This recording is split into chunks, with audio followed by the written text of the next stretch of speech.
One welcome back to my channel. आज की video में हम लोग टेस्ट नंबर 46 कवर करने वाले हैं। ओके, हमारे 45 टेस्ट कंप्लीट हो चुके हैं। यूपीपीसीएस एंड आरओ के प्रारंभिक परीक्षा के लिए ये सारे टेस्ट हैं। सारे ही क्वेश्चंस इंपॉर्टेंट हैं, काफ़ी ज़्यादा हेल्पफुल रहेंगे आप लोगों के लिए। ठीक है, सो पीडीएफ की अगर आप लोगों को नीड है तो आप लोग वैसे तो साइट का लिंक दिया हुआ है इसी के डिस्क्रिप्शन बॉक्स में, इसी वीडियो के डिस्क्रिप्शन बॉक्स में। तो वहाँ पर जाकर के जितनी भी टेस्ट सीरीज़ चल रही हैं, बाकी 25% डिस्काउंट कर दिया गया है हमारे कोर्स पर, वो सारी डिटेल्स मैं आप लोगों को बता चुकी हूँ। इसके अलावा इस नंबर पर आप लोग कॉल या व्हाट्सएप कर सकते हो, जहाँ से आप लोगों को सारी जानकारी मिल जाएगी। ओके, स्टार्ट करेंगे फर्स्ट क्वेश्चन के साथ। मच्छियाल, सूरजताल, घेपन और रेणुका, ये कुछ झीलों के नाम दिए गए हैं। ठीक है, हमें यहाँ पर ये बताना है कि इनमें से कौन सी झील है जो हिमाचल प्रदेश में स्थित है। ओके, योर ऑप्शंस आर केवल एक, केवल दो और तीन, केवल तीन और चार, या फिर एक दो तीन चार, यानी कि चारों ही झीलें जो है वह हिमाचल प्रदेश में स्थित हैं। झीलों से रिलेटेड जो स्पेशल टॉपिक है, स्पेशल टॉपिक वाली जो प्लेलिस्ट है उसमें ये टॉपिक डल चुका है। वहाँ पे सारी ही झीलों के बारे में हमने बता दिया है, कौन सी झील कहाँ अवस्थित है, तो वो आप लोग देख लीजिएगा। मेरा गला थोड़ा ठीक नहीं है, सॉरी। एंड इसका आंसर जो है वो डी है, क्योंकि वो सारी ही झीलें हैं जो हिमाचल प्रदेश में है। Okay, next option number D is correct, Indian geography से लिया गया ये क्वेश्चन है। मच्छियाल, सूरजताल, चंद्रताल, घेपन, रेणुका आदि झीलें हिमाचल प्रदेश में स्थित हैं। ठीक है, नेक्स्ट है क्वेश्चन नंबर 2, निम्नलिखित कथनों पर विचार करके कोट के माध्यम से सही उत्तर का चयन कीजिए। यहाँ पर दो स्टेटमेंट दिए गए हैं। फर्स्ट है, उच्च न्यायालय के न्यायाधीश का कार्यकाल 62 वर्ष की उम्र तक का होता है। ओके, ये 62 वर्ष का होता है, थोड़ा सा मिस्टेक हुई है, यहाँ पर उम्र भी मेंशन होना चाहिए था। इनकी आयु के संबंध में किसी प्रश्न का निर्णय राज्यपाल द्वारा भारत के मुख्य न्यायाधीश से परामर्श के बाद किया जाता है। याद रखिएगा, स्टेटमेंट को थोड़ा ध्यान से पढ़ा करिए, क्योंकि हम लोग कई बार चीज़ों को ध्यान से ना पढ़ के एक दो शब्द से ही उसको पूरा एज्यूम कर लेते हैं, हाँ ये भी करेक्ट होगा। ओके, सो यहाँ हमें बताना है कि करेक्ट कौन सा है। ऑप्शंस एज ऑलवेज वही रहेंगे, केवल एक, केवल दो, एक और दो दोनों, या फिर ना तो एक और ना ही दो। देखिए, एक्चुअली उच्च न्यायालय के न्यायाधीश का कार्यकाल जो है 62 वर्ष की उम्र तक होता है, बिल्कुल सही बात है। बट इनकी आयु के संबंध में किसी प्रश्न का निर्णय राज्यपाल द्वारा भारत के मुख्य न्यायाधीश से परामर्श के बाद लिया जाता है, बिल्कुल नहीं। वह प्रेसिडेंट हैं, जिनसे जो मतलब प्रेसिडेंट भारत के जो राष्ट्रपति हैं उनके द्वारा मुख्य न्यायाधीश से परामर्श के बाद लिया जाता है। ठीक है, तो ये हमारा इनकरेक्ट हो जाएगा। It means option number A is correct, केवल एक सही है। पॉलिटिकल साइंस से लिया गया क्वेश्चन है, उच्च न्यायालय के न्यायाधीश की आयु के संबंध में किसी प्रश्न का निर्णय राष्ट्रपति द्वारा भारत के मुख्य न्यायाधीश से परामर्श के बाद किया जाता है। नेक्स्ट है क्वेश्चन नंबर 3, किस बांध के पीछे स्थित कृत्रिम जलाशय को स्वामी राम तीर्थ सागर नाम से जाना जाता है, या फिर वह नाम उसको दिया गया है। Okay, your options are Hirakud बांध, रिहंद बांध, नर्मदा घाटी परियोजना, या फिर टिहरी बांध। होपफुली आप लोग जानते होंगे कि कृत्रिम जलाशय या फिर कृत्रिम झील, ये ऐसी चीज़ों का मतलब होता है कि सपोज़ आप लोग कोई भी किसी नदी पर बांध बनाते हो, उसके पीछे जो भी जल इकट्ठा हो जाता है उसको आप किसी भी झील का नाम दे देते हो, दैट्स कॉल्ड आर्टिफिशियल लेक, या फिर कृत्रिम झील आप उसे बोल सकते हो। ठीक है, मानव निर्मित झील जिसको बोला जाता है। ओके, यहाँ जो है कौन सी मतलब वह कौन सा बांध है जिसका निर्माण करते वक्त इस झील का निर्माण हुआ था। ठीक है, कृत्रिम झील, सो वो है आपकी ऑप्शंस मैंने आपको बता ही दिए हैं। आंसर है टिहरी बांध, option number D is correct. Tehri बांध के पीछे स्थित कृत्रिम जलाशय को स्वामी राम तीर्थ सागर नाम दिया गया है। उसको आप कोई छोटा सागर का नाम दे सकते हो, वैसे इन टोटल वो होती झील के ही रूप में है, उसको झील ही बोला जाता है, लेकिन फिर भी अलग अलग नामों से जान लिया जाता है कई बार।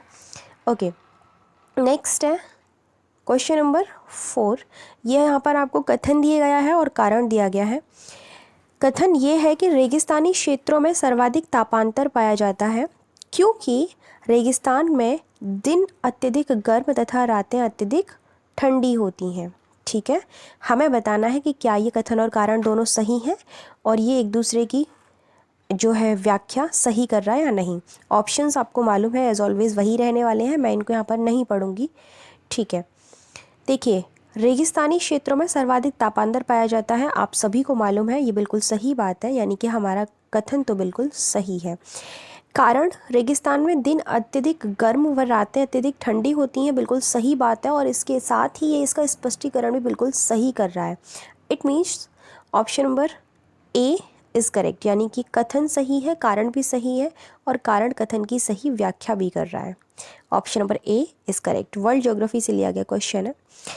उच्चतम तथा न्यूनतम तापक्रमों के बीच के इस अंतर को तापांतर कहा जाता है। यह रेगिस्तानी क्षेत्रों में सर्वाधिक पाया जाता है क्योंकि वहाँ दिन अत्यधिक गर्म तथा रातें अत्यधिक ठंडी होती हैं। नेक्स्ट है, निम्नलिखित में से कौन सी अभिनेत्री विश्व आर्थिक मंच द्वारा संकलित यंग ग्लोबल लीडर्स की सूची में शामिल की गई है? Your options are Shilpa Shetty, Kareena Kapoor, Deepika Padukone या फिर कंगना रनौत। कंगना रनौत काफ़ी चर्चित है अभिनेत्री। बात हम इस क्वेश्चन की कर रहे हैं, आंसर है आपका दीपिका पादुकोण। ठीक है, विश्व आर्थिक मंच द्वारा संकलित यंग ग्लोबल लीडर्स की सूची में दीपिका पादुकोण को शामिल किया गया है। It means option number C is correct. अभिनेत्री दीपिका पादुकोण विश्व आर्थिक मंच द्वारा संकलित यंग ग्लोबल लीडर्स की सूची में शामिल हो गई हैं। नेक्स्ट है, किस देश ने दुनिया का सबसे बड़ा तैरता हुआ सौर फॉर्म बनाने की घोषणा की है? योर ऑप्शंस आर सिंगापुर, रूस, फ्रांस व भारत। करंट से लिया गया क्वेश्चन है और आई थिंक मैं करंट वाली सीरीज़ में इस क्वेश्चन को कवर कर चुकी हूँ, जहाँ तक मुझे याद आ रहा है this is repeated question. Answer क्या है इस क्वेश्चन का? एक्चुअली वह सिंगापुर है। यस, बिल्कुल रिपीटेड है, मुझे पक्का ध्यान है। सिंगापुर ने ही ये घोषणा की है कि वह तैरता हुआ सौर फॉर्म बनाएगा। Okay, option number A is correct. Singapore ने दुनिया का सबसे बड़ा तैरता हुआ सौर फॉर्म बनाने की घोषणा की है। ध्यान देने की बात यहाँ पर यह है कि सिंगापुर एशिया में सबसे बड़ी प्रति व्यक्ति कार्बन डाइऑक्साइड उत्सर्जकों में से एक है। ठीक है, यानी कि कार्बन डाइऑक्साइड उत्सर्जन करने वाली जितने भी कंट्रीज़ हैं उनमें से एशिया में से सबसे बड़ा है सिंगापुर। नेक्स्ट बात करेंगे हम, हाँ यहाँ पर कुछ समझौतों के नाम दिए गए हैं।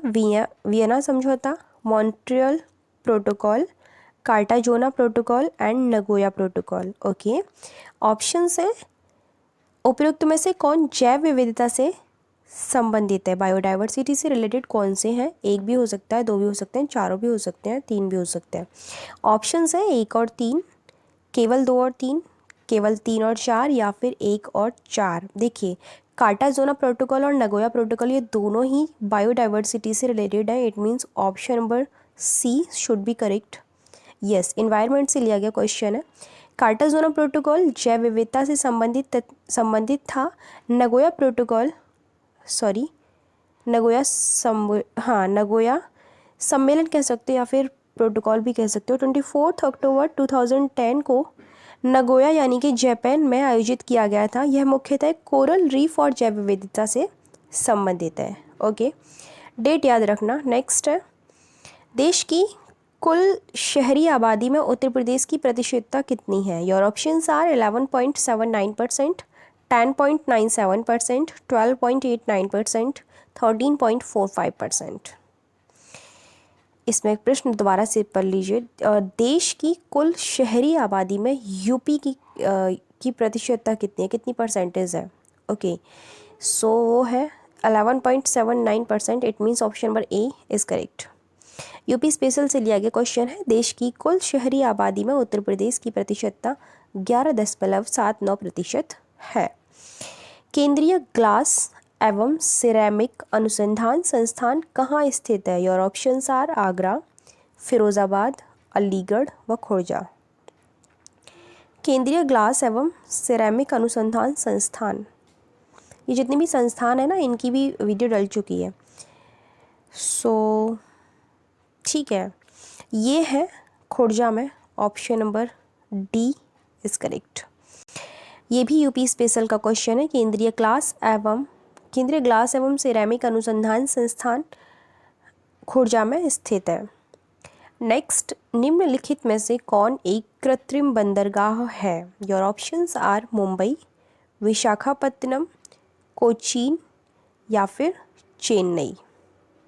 ठीक है, देखिए कृत्रिम बंदरगाह जो है वो चेन्नई वाला है। Option number D is correct. ये भी इंडियन ज्योग्राफी से ही लिया गया क्वेश्चन है। चेन्नई एक कृत्रिम और खुला सागरीय बंदरगाह है। यह देश का प्राचीनतम बंदरगाह है। गौरतलब है कि भारत का औसत समुद्र तट चेन्नई से मापा जाता है। ओके, ये चीज़ आपको पता होनी चाहिए, ज्योग्राफी की है। देखिए हम जीएस की सीरीज़ जो चला रहे हैं उसमें हमारा पॉलिटी की सीरीज़ चल रही है। सबसे पहले पॉलिटी की स्टार्ट की गई और काफ़ी लोगों से पसंद भी कर रहे हैं। रिस्पांस अच्छा है और रिस्पांस आना भी चाहिए अच्छा, क्योंकि डिमांड आपकी थी तो डेफिनेटली आप लोग पसंद भी करेंगे। वहाँ मेरी कोशिश रहती है कि मैं अपनी हर एक फैक्ट को क्लियर करूँ। देखिए वो प्रीलिम्स के लिए सबसे पहली चीज़ तो प्रीलिम्स एग्ज़ाम्स के लिए है। हम वहाँ मेंस के पॉइंट ऑफ व्यू से कुछ भी नहीं जानते, क्योंकि मेंस की बात बहुत बड़ी होती है। चीज़ों को बहुत ज़्यादा ब्रॉड पढ़ना पड़ता है, हमें बहुत ज़्यादा डीपली इन डिटेल पढ़ना पड़ता है। तो मैंने इतना बड़ा रिस्क नहीं लिया है। सिर्फ आप लोगों को मैं प्रीलिम्स के पॉइंट ऑफ व्यू से पढ़ा रही हूँ, ताकि हम लोग आर्टिकल्स में क्या क्या प्रोविज़न्स हैं ऐसी छोटी मोटी चीज़ों को कवर कर पाएँ। आपके एग्ज़ाम के पॉइंट ऑफ व्यू से पढ़ा रही हूँ, ताकि आप लोग वहाँ पर जा कर के कन्फ्यूज़ ना हो। कुछ चीज़ें ऐसी होती हैं जिनको हम याद करने में कन्फ्यूज़ हो जाते हैं, वो चीज़ कवर हो जाएंगी उसकी, उस चीज़ की मेरी गारंटी है।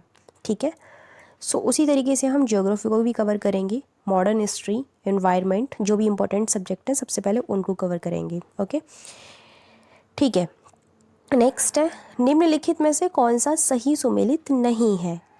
कुछ केंद्रों के नाम दिए गए हैं और कहाँ पर अवस्थित हैं वो यहाँ पर ये बताया गया है। राष्ट्रीय अंगूर अनुसंधान केंद्र पुणे में है। नेशनल इंस्टीट्यूट ऑफ नेचुरोपैथी इन पुणे। प्याज व लहसुन का राष्ट्रीय अनुसंधान केंद्र पुणे में है। राष्ट्रीय बागवानी परिषद बोर्ड ये भी पुणे में है। बताइए क्या ये चारों ही पुणे में है? कौन सा इनमें से सुमेलित नहीं है, यानी कि कौन सा इनकरेक्ट पेयर है? गाइस देखिए, जो राष्ट्रीय बागवानी परिषद बोर्ड है ना वो पुणे में नहीं है, ये गुरुग्राम में है। ये गलत हो जाएगा। Option number D is the answer of this question. Agriculture से लिया गया क्वेश्चन है। राष्ट्रीय बागवानी परिषद बोर्ड गुरुग्राम में स्थित है। नेक्स्ट, निम्नलिखित पर विचार करना और कोड के माध्यम से सही उत्तर का चयन करना है। वर्तमान में 22 अधिदिष्ट फसलों के लिए न्यूनतम समर्थन मूल्य की सिफारिश की जाती है। गन्ने के लिए न्यूनतम समर्थन मूल्य नहीं जारी किया जाता है। ऑप्शंस एज ऑलवेज वही रहने वाले हैं, केवल एक, केवल दो, एक और दो, दोनों, या फिर ना तो एक और ना ही दो। आंसर कीजिए।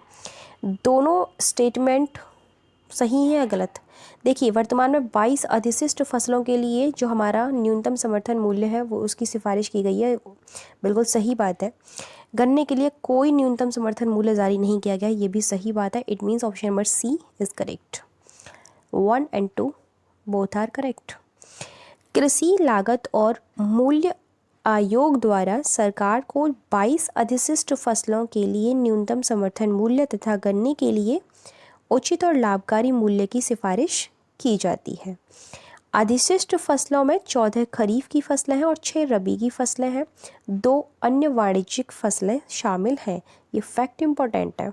ओके, सो प्लीज़ इसको ध्यान में रखिएगा, चाहे तो आप नोट भी कर सकते हो। ओके किसने संविधान सभा में वयस्क मताधिकार को 15 वर्ष के लिए स्थगित करने का प्रस्ताव रखा था? अगर आप इसका आंसर नहीं दे पाओगे ना तो बहुत बुरी बात है। ये भाई बता चुके हैं हम आपको और फिर भी आप आंसर ना कर पाओ तो ये गलत बात है। महात्मा गांधी, जवाहरलाल नेहरू, अंबेडकर या फिर मौलाना अबुल कलाम? बताइए किसने ये प्रस्ताव रखा था? नहीं, किसने संविधान सभा में वयस्क मताधिकार को 15 वर्ष के लिए स्थगित करने का प्रस्ताव रखा था? हाँ जी, बताइए कौन था वो? Maulana Abul Kalam. Option number D is correct. Political science से दिया गया क्वेश्चन है, बता चुके हैं आपको। मौलाना अबुल कलाम ने संविधान सभा में वयस्क मताधिकार को 15 वर्ष के लिए स्थगित करने का प्रस्ताव रखा था। निम्नलिखित युग्म में से कौन सा सुमेलित नहीं है? योर ऑप्शंस आर: संसद की संयुक्त बैठक ब्रिटेन से ली गई है, विधि द्वारा स्थापित प्रक्रिया जापान से ली गई है। राष्ट्रपति की निर्वाचन पद्धति आयरलैंड से ली गई है। प्रस्तावना में न्याय का जो प्रावधान है वह रूस से लिया गया है। 3 प्रकार के न्याय की बात की गई है हमारी प्रस्तावना में। ओके, ये बताना आपको कि इनमें से इनकरेक्ट कौन सा है। फटाफट से आंसर कर दीजिए कि आपको क्या लगता है कि इनमें से कौन सा गलत है। ठीक है, क्या आपको लगता है संसद की संयुक्त बैठक का जो प्रावधान है वो ब्रिटेन से ही लिया गया है? किस आर्टिकल में है पहले तो ये बता दीजिए। ये 108 में है ना? ओके, बट ये ब्रिटेन से नहीं लिया गया है। आई थिंक ये ऑस्ट्रेलिया, ऑप्शन नंबर ए इस करेक्ट। संसद के दोनों सदनों की संयुक्त बैठक को ऑस्ट्रेलिया के संविधान से लिया गया है। यह भारत में स्थित हिमालय की सबसे ऊंची चोटी है और ये विश्व की तीसरी सबसे ऊंची चोटी है। ये किस चोटी की बात हो रही है हमें ये बताना है। मकालू, धौलागिरी, कंचनजंगा या फिर नंदा देवी? भाई बहुत इजी क्वेश्चन है गाइस, रियली वेरी इजी, क्योंकि जो चोटियों के नाम दिए गए हैं ना वो बहुत ज़्यादा इजी हैं। एकदम हलवा क्वेश्चन जिसको कहते हैं वो है ये। अब आप इसका भी आंसर ना कर पाएँ तो भाई आपका फॉल्ट है। देखिए, Kanchenjunga option number C is correct. Indian geography से लिया गया क्वेश्चन है। कंचनजंगा भारत में सिक्किम में स्थित है। हिमालय की सबसे ऊंची चोटी है जिसकी जो ऊंचाई है वो कितनी है? 8,598 मीटर। यह विश्व की तीसरी सबसे ऊंची चोटी है। ओके, नेक्स्ट है पश्चिमी तटीय मैदान के संदर्भ में दिए गए कथनों पर विचार करके कोड के माध्यम से सही उत्तर का चयन कीजिए। इस मैदान की चौड़ाई तापी तथा नर्मदा के मुहाने पर सबसे ज़्यादा है। पश्चिम तटीय मैदान की बात हो रही है। दक्षिण की ओर जाने पर इसकी चौड़ाई कम होती है। बता दीजिए कि ये इनमें से कौन सा सही है। एक, केवल दो, एक और दो दोनों, या फिर ना तो एक और ना ही दो? आंसर करिए आप फटाफट से। देखिए, इस मैदान की चौड़ाई तापी तथा नर्मदा के मुहाने पर सबसे ज़्यादा है। बिल्कुल सही बात है। दक्षिण में जाने पर इसकी चौड़ाई कम हो जाती है। पश्चिम तटीय मैदान की बात हो रही है। Option number C is correct. Yes, C जो है बिल्कुल सही है। इंडियन ज्योग्राफी से लिया गया क्वेश्चन है। पश्चिमी तटीय मैदान का विस्तार गुजरात से लेकर कन्याकुमारी तक है। इस मैदान की चौड़ाई तापी तथा नर्मदा के मुहाने पर सबसे ज़्यादा है तथा दक्षिण की ओर जाने पर इसकी चौड़ाई कम होती है। ठीक है, ओके, नेक्स्ट हम देखते हैं केंद्रीय बजट 2021-22 कितने प्रमुख स्तंभों पर आधारित है? ऑप्शंस हैं 4, 5, 6, 7। केंद्रीय बजट की वीडियो डल चुकी है बहुत पहले, जब आया था तभी डल चुकी थी। उत्तर प्रदेश के बजट की भी डल चुकी है, सो देख लीजिएगा वो भी। इकोनॉमिक सर्वे की भी डल चुकी है, वो भी देख लीजिएगा। तीनों ही चीज़ें बहुत महत्वपूर्ण है। ओके, यहाँ पर हम ये बता देते हैं कि आंसर क्या है। 6 मुख्य स्तंभ है। Option number C is correct. केंद्रीय बजट 2021-22 6 प्रमुख स्तंभों पर आधारित है। कौन से स्तंभ है? स्वास्थ्य और कल्याण, वास्तविक और वित्तीय पूंजी तथा बुनियादी ढांचा, आकांक्षी भारत के लिए समावेशी विकास, मानव पूंजी में नवजीवन का संचार, नवोन्मेष और अनुसंधान तथा विकास, न्यूनतम सरकार और अधिकतम शासन। ओके, देखिए 6 याद करना थोड़ा सा क्रिटिकल हो जाएगा, बट इट डजेंट मीन कि आपको याद नहीं करने हैं। ठीक है, याद आपको करने ही पड़ेंगे क्योंकि वहाँ पर वो ऑप्शंस दे सकता है 4 के इनमें से कौन सा आधार नहीं है ना, इस तरीके से दे सकता है। तो 6 याद करने पड़ेंगे। ओके, नेक्स्ट है केंद्रीय बजट 2021-22 के अनुसार सरकार का लक्ष्य इस साल कितने किलोमीटर की हाईवे परियोजनाओं को पूरा करना है? एज आई टोल्ड यू, कितने टारगेट्स रखे गए हैं, कहाँ पर कौन से संग्रहालय बनाए जाएंगे, कहाँ पर किस चीज़ का निर्माण किया जाएगा। कुछ एक चीज़ें ऐसी होती हैं, कुछ एक टारगेट्स, कुछ एक आवंटन ऐसे होते हैं। शिक्षा के लिए कितना रखा गया है, महिलाओं के लिए स्पेशल कितना रखा गया है, जल के लिए, राइट। तो ऐसी चीज़ों को नोट कर लिया करिए अलग से, जो बहुत ज़्यादा ही इंपॉर्टेंट होती हैं कृषि के लिए, है ना। ऐसी चीज़ों को, ऐसे पॉइंट्स को नोट कर ले। वैसे आई डोंट थिंक कि बजट में कोई पॉइंट ऐसा होता है जो कि इम्पोर्टेंट नहीं होता है। बहुत सारी चीज़ें, जितने भी फैक्ट होते हैं वो इम्पोर्टेंट ही होते हैं। सो वेल, ठीक है, वापस से क्वेश्चन पर आ जाते हैं। ऑप्शंस हैं 11,000 किलोमीटर, 12,000 किलोमीटर, 13,000 किलोमीटर या फिर 14,000 kilometre. Okay, so the answer 11,000 ना। Option number A is correct. 11,000 का लक्ष्य रखा गया। केंद्रीय बजट 2021-22 के अनुसार सरकार का लक्ष्य इस साल 11,000 किलोमीटर की हाईवे परियोजनाओं को पूरा करना है। नेक्स्ट है उत्तर प्रदेश बजट 2021-22 में कहाँ एक स्वतंत्रता संग्राम संग्रहालय बनाने की घोषणा की गई है। क्या कहा था अभी हमने, कहा था ना आपसे कि संग्रहालय, विश्वविद्यालय या फिर किसी भी चीज़ के निर्माण की बात हो रही है, भैया नोट कीजिए, बहुत इंपॉर्टेंट है। अभी तो टेस्ट सीरीज़ है, कल को पेपर में आ जाएगा। लखनऊ में, गोरखपुर में, शाहजहाँपुर में या फिर बनारस में, बताइए। ऑप्शन नंबर सी, शाहजहाँपुर में, option number C is correct. Uttar Pradesh budget 2021 and 22 में शाहजहाँपुर में स्वतंत्रता संग्राम संग्रहालय के लिए 4 करोड़ रुपए की व्यवस्था की गई है। आवंटन भी बता दिया, ये भी याद रखिएगा। ओके, नेक्स्ट है, निम्नलिखित में से किस आंदोलन के दौरान अंग्रेजी सरकार ने कराइकल सर्कुलर जारी किया था। ऑप्शंस है, एक सेकेंड, कार्लाइल है, ये मैंने वर्ड थोड़ा गलत पढ़ दिया, आई एम सो सॉरी। ये कार्लाइल सर्कुलर है, जारी किया था। ऑप्शन है भारत छोड़ो आंदोलन, सविनय अवज्ञा आंदोलन सॉरी, असहयोग आंदोलन या फिर स्वदेशी आंदोलन। किस आंदोलन के दौरान अंग्रेजी सरकार ने कार्लाइल सर्कुलर जारी किया था। वो था स्वदेशी आंदोलन। Option number D is correct.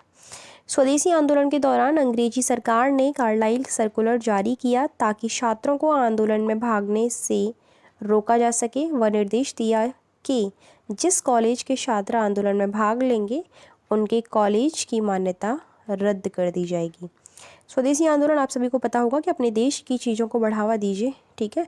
बाहरी देश जो है, बाहरी देश जो भी मतलब ब्रिटिशर्स जो थे, जो ट्रेड करने आते थे, उनकी चीज़ों का बहिष्कार करना है। इन टोटल यही इसका उद्देश्य था। ओके, ऋण भुगतान, निवेश, ब्याज, अदायगी व सब्सिडी, उपयुक्त में से कौन सा या से व्यय सरकार के पूंजीगत व्यय के अंतर्गत आती है या है। ओके, ऑप्शंस है केवल एक और दो, दो और तीन या फिर तीन और चार। देखिए, इसमें आते हैं केवल ऋण भुगतान आता है, निवेश भी आता है। Option number B is correct. Economy से लिया गया क्वेश्चन है। पूंजीगत व्यय के तहत सरकार की परिसंपत्तियों में वृद्धि होती है या फिर देयताओं में कमी आती है। ऋण भुगतान, निवेश, ऋण वितरण, शेयर की खरीद आदि सरकार का पूंजीगत व्यय होता है। ठीक है, सरकार का पूंजीगत व्यय क्या होता है, ये फैक्ट यहाँ बताया गया है। ऋण भुगतान, निवेश, ऋण वितरण, शेयर की खरीद आदि सरकार का पूंजीगत व्यय होता है। गाइस, इकोनॉमी में काफ़ी सारे टर्म्स ऐसे होते हैं जिनके मीन्स आप लोगों को नहीं पता होते हैं। छोटे छोटे टर्म्स होते हैं, राजकोषीय घाटा या फिर ये जो है जैसे पूंजीगत व्यय हो गया, ऐसी चीज़ें क्या होती हैं उनको अलग से नोट कर लेना चाहिए ताकि वो डेफिनेशंस हमें आगे चल के दिक्कत ना दें। नेक्स्ट है, सुखमय चक्रवर्ती समिति का संबंध निम्नलिखित में से किससे था। ऑप्शंस है राजकोषीय घाटा, कर सुधार, गरीबी और बेरोजगारी। वर्ड बोला नहीं कि हाजिर हो गया वो नेक्स्ट क्वेश्चन में ही, है ना। ठीक है, देखिए, सबसे पहले आंसर इस क्वेश्चन का राजकोषीय घाटा ही है। Option number A is correct. सुखमय चक्रवर्ती समिति का संबंध निम्नलिखित में से किससे था, राजकोषीय घाटे से। इकोनॉमी से लिया गया क्वेश्चन है ये भी। Option number A is correct. ठीक है, देखिए नेक्स्ट जो है, एक सेकेंड, इधर नहीं है। नेक्स्ट क्वेश्चन है, निम्नलिखित कथनों पर विचार कीजिए व कोड के माध्यम से सही उत्तर का चयन कीजिए। हाँ, मैं आपको एक चीज़ बता रही थी, भूल गई, सॉरी। राजकोषीय घाटा तो इतना तो इसमें आंसर है, ये बता ही देते हैं यहाँ पर, बाकी इकोनॉमी में कवर करेंगे। किसी भी वित्तीय वर्ष में सरकार का जो आय और व्यय, इन दोनों में जो मेजर डिफरेंस होता है ना, दैट्स कॉल्ड राजकोषीय घाटा। ठीक है, याद रखिएगा, बहुत छोटी सी डेफिनेशन है, भूलने की ज़रूरत नहीं है। होता क्या है ना, इस चीज़ से आगे चल के सरकार को कितना ऋण लेना पड़ेगा, किस तरीके की जीडीपी रहेगी, ये सारे अनुमान लगाए जा सकते हैं। ठीक है, हमारे जो अर्थशास्त्री होते हैं वो इन सब चीज़ों के अनुमान लगाते हैं। ओके, यहाँ पर था कोड के माध्यम से सही उत्तर देना है। ठीक है, पहले हम स्टेटमेंट पढ़ लेते हैं। जब पेशियाँ लगातार आकुंचन करती हैं तो उनमें लैक्टिक अम्ल जमा हो जाता है। विश्राम करने पर लैक्टिक अम्ल धीरे धीरे ऑक्सीकृत होकर पाइरुविक अम्ल में बदल जाता है और थकान मिट जाती है। ऑप्शंस एज ऑलवेज वही रहने वाले हैं, केवल एक, केवल दो, एक और दो, दोनों, या फिर ना तो एक और ना ही दो। ठीक है, करेक्ट आंसर क्या है ये देख लेते हैं। एक्चुअली जब पेशियाँ लगातार आकुंचन करती हैं तो उनमें लैक्टिक अम्ल जमा हो जाता है। बिल्कुल सही बात है ये।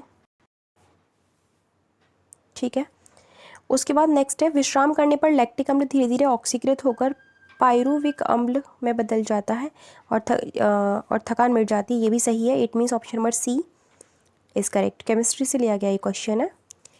नेक्स्ट है, उत्तर प्रदेश में 10 लाख से अधिक नगरीय जनसंख्या वाले जिलों की संख्या कितनी है? योर ऑप्शंस आर 12, 24, 36 या फिर 46। कितनी है? 12 है ना। Option number A is correct. जहाँ पर 10 लाख से अधिक नगरीय जनसंख्या है, समझ रहे हो, नगरी मीन्स टू से थोड़ी शहरी टाइप्स। ठीक है, टाइप्स क्या, शहरी।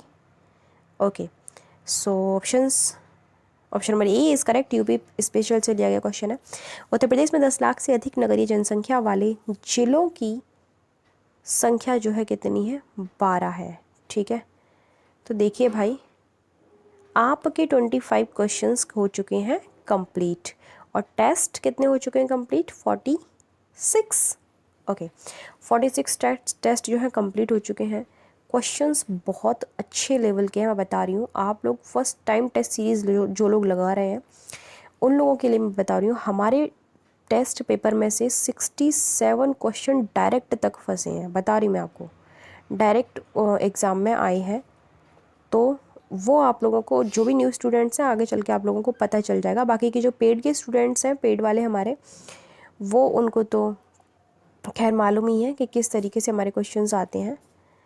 बाकी आप लोग अपने सोर्स से पढ़ते रहिए। हम किसी भी चीज़ का कोई दावा यहाँ पर नहीं कर रहे हैं। हम सिर्फ इतना बोल रहे हैं कि आपको ये टेस्ट सीरीज़ हेल्पफुल रहेगी आपके लिए, ना कि ये बोल रहे हैं कि केवल इसको पढ़ने से ही काम चल जाएगा। ठीक है, अपने सोर्सेज को पढ़ते रहिए। बाकी और भी जितनी भी आप टेस्ट सीरीज़ लगा रहे हो, लगाते रहिए। टेस्ट काफ़ी ज़्यादा हेल्पफुल रहते हैं। सिलेबस कंप्लीट होने का वेट मत कीजिए कि हमारा सिलेबस कंप्लीट नहीं हुआ है तभी टेस्ट सीरीज़ स्टार्ट करेंगे।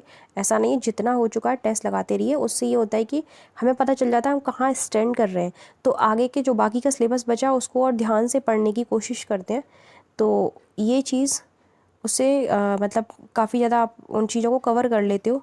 बाकी कहीं पर भी अगर आप ऐसा देख रहे हो कि एक्सप्लेनेशन पढ़ रहे हो और आपको लगता है कि ये चीज़ इंपॉर्टेंट है, अलग से आप अपने नोट्स में उसको नोट कर सकते हो। ठीक है, तो वो काफ़ी ज़्यादा हेल्प करती है और चीज़ें माइंड में बनी रहती हैं। अगर फैक्ट के रूप में आप कहीं से याद कर रहे हो तो चीज़ें माइंड में रहती हैं वो। बाकी आप नॉर्मल पढ़ रहे हो तो वो इतना ध्यान में नहीं रहता है। कभी भी आप इस चीज़ को टेस्ट कीजिएगा, अगर आप बुक पढ़ रहे हो तो उतना ध्यान हमारा नहीं रहता है, लेकिन अगर टेस्ट सीरीज़ लगा रहे हो तो ध्यान पूरा हमारा इसमें टेस्ट में होता है और कहीं नहीं भटकता, क्योंकि हमें मालूम है क्वेश्चन में हमें दिमाग अपना दौड़ाना पड़ेगा। पढ़ाई में तो हम सोचते हैं ठीक है एक बार पढ़ लें, 2 बार पढ़ लें, किताब याद हो जाएगी, बट वो फिर भी नहीं होती है। बट टेस्ट में पूरा आपको अपना 100% देना पड़ेगा, तभी उसका आंसर आएगा। सो ठीक है, बाकी के टेस्ट भी हम लोग लेकर आएंगे। Thank you so much for watching my video.